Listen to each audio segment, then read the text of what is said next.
안녕하세요. 디스플레이 담당 멘토 데이업 김채연입니다. 8월 30일자로 약 10%의 상승을 보여주었던 덕산 네오룩스입니다.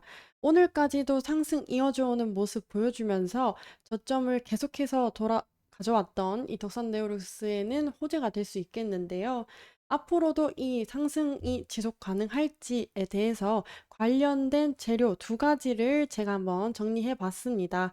그래서 한번 살펴보시고 지속 가능할지에 대해서 같이 한번 고민해 보시면 좋을 것 같습니다. 그럼 차트 먼저 한번 살펴보도록 하겠습니다. 차트를 보면요. 이 8월 30일자로 약 10%의 상승을 보여주었던 구간입니다.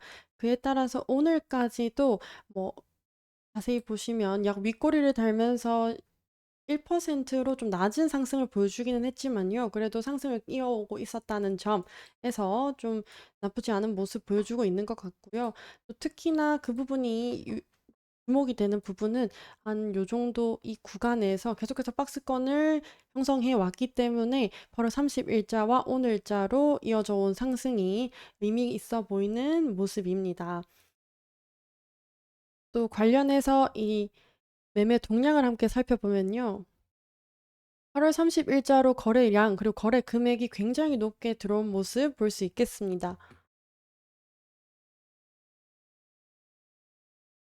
보시면 여기 이 구간입니다. 금액, 거래량 같은 경우는 약 49억 주의 거래량이 들어왔고, 지금 개인보다 다른 외국인, 기관, 금융, 그리고 보험, 투신, 연기금, 사모, 펀드까지 다양하게 굉장히 매수세가 강하게 나타나는 모습 볼 수 있겠는데요. 거래 금액으로 봤을 때도 굉장히 높게 나타났습니다. 보시면 163억 원의 거래 금액이 들어왔고 개인이 굉장한 매도세를 보여주었지만 그에 반해서 다른 부분에서 매수세가 강하게 나타났기 때문에 반등이 약 10%로 힘있게 올라오는 모습 보여줄 수 있겠습니다. 관련해서 한번 상승 재료 살펴볼 텐데요. 아무래도 아이폰 16 출시가 곧 다가오는 만큼 아이폰 출시에 대한 수혜가 계속해서 이어져 오고 있는 모습입니다. 특히나 이 아이폰 출시가 이 슈퍼사이클에서 영광을 누리게 될 것이다 라는 시각이 계속해서 나오고 있는데요.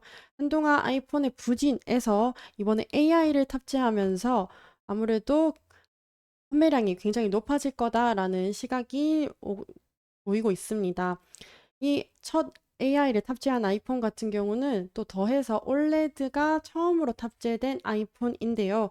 그렇기 때문에 올레드와 관련된 회사에서 수혜가 이어질 것 같다라는 부분이 계속 지속되고 있습니다.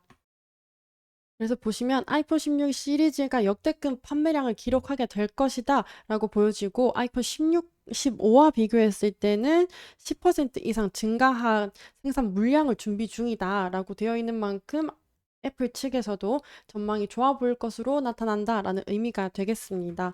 이에 따라서 이 AI가 굉장히 이슈가 되고 있는 상황인데요.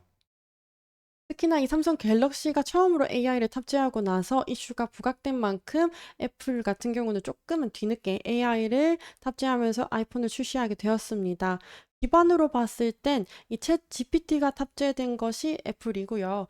이 삼성 갤럭시 같은 경우는 구글 제미나이가 탑재된 AI를 선보였습니다.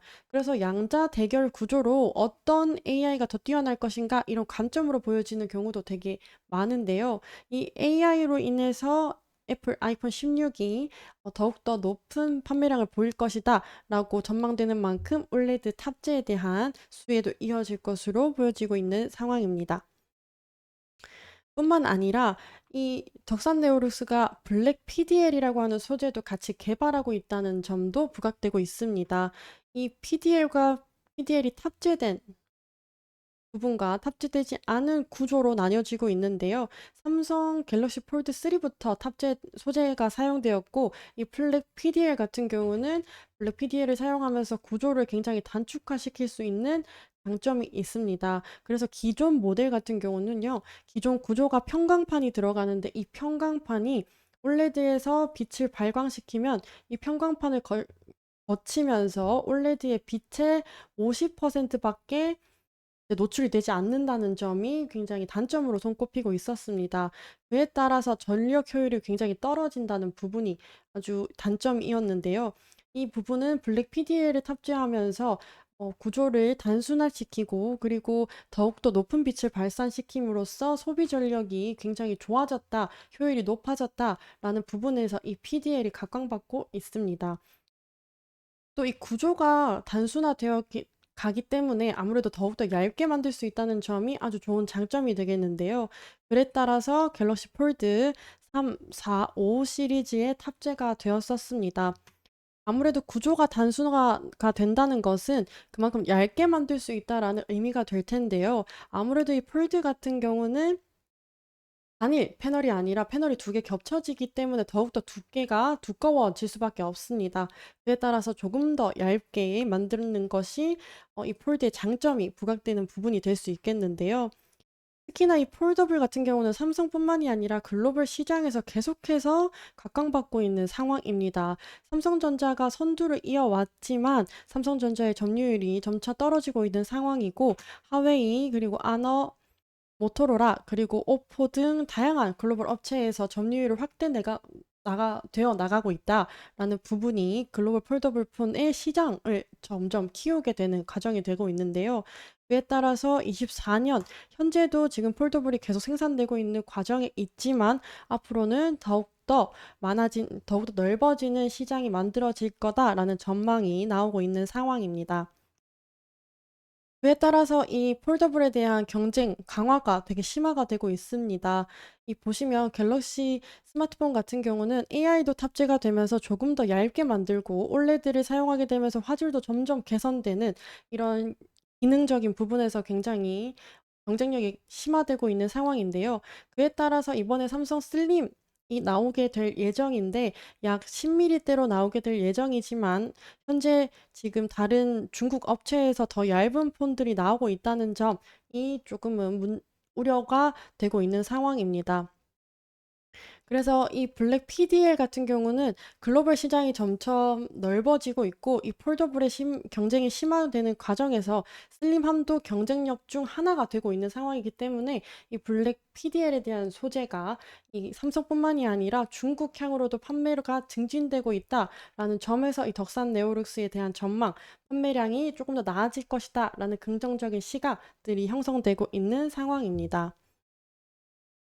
그에 따라서 현재 이 10%의 주가가 앞으로도 계속해서 이어져 나갈지는 앞으로 조금 더 지켜봐야 될 상황이지만요. 이 전체적인 업황 그리고 덕산 네오로스의 판매량에 대한 전망은 나쁘지 않은 상황으로 보여지고 있는 상황입니다. 또 관련해서 덕산 네오로스의 좋은 소식이 있다면 준비해 오도록 하면서 다음 영상으로 또 찾아뵙도록 하겠습니다. 감사합니다.